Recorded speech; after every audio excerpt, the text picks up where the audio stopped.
KSEB. കരാർ നിയമനങ്ങൾക്കുള്ള ദിവസവേതനം 750 രൂപയിൽ നിന്ന് 950 രൂപയാക്കി. ഹായ് ഫ്രണ്ട്സ്, എല്ലാവർക്കും പുതിയ വീഡിയോയിലേക്ക് സ്വാഗതം. നിങ്ങൾ ആദ്യമായിട്ടാണ് ചാനൽ കാണുന്നതെങ്കിൽ സബ്സ്ക്രൈബ് ചെയ്യൂ.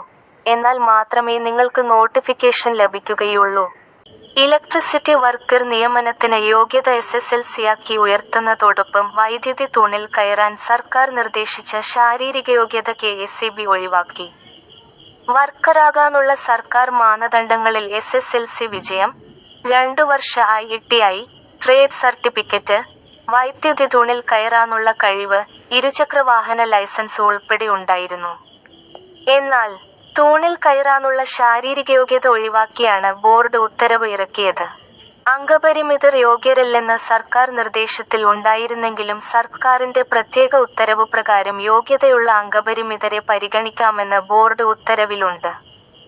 Special റൂൾസിൽ KSEB. നൽകിയ യോഗ്യത നിർദ്ദേശം പരിഗണിച്ച് സർക്കാർ നിർദ്ദേശിച്ചവയാണ് കെ.എസ്.ഇ.ബി. അവഗണിച്ചത്.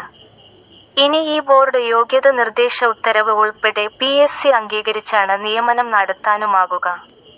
1998-ലെ ഉത്തരവു പ്രകാരം 8ാം ക്ലാസ് വിജയിക്കാത്ത പുരുഷന്മാർക്കു മാത്രമേ ഇലക്ട്രിസിറ്റി വർക്കറായി PSC വഴി നിയമനം കിട്ടുമായിരുന്നുള്ളൂ. ഈ ഉത്തരവാണ് CEA റെഗുലേഷന്റെ പശ്ചാത്തലത്തിൽ ഭേദഗതി ചെയ്തിരിക്കുന്നത്. പുതിയ ഉത്തരവനുസരിച്ച് വനിതകൾക്കും ഇലക്ട്രിസിറ്റി ബോർഡിൽ വർക്കറായി PSC നിയമനം നേടാം.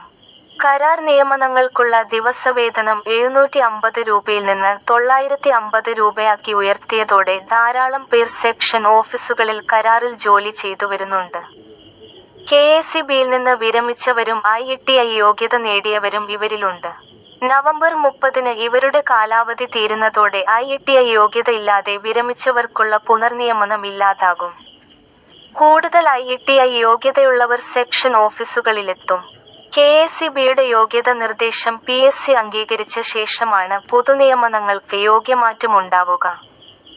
അതുവരെ കരാർ നിയമനം തുടരാനുള്ള നടപടികളിലാണ് കെ.എസ്.ഇ.ബി. സബ്സ്ക്രൈബ് ചെയ്തു നോക്കൂ, ജോലി ഉറപ്പായും ലഭിക്കും.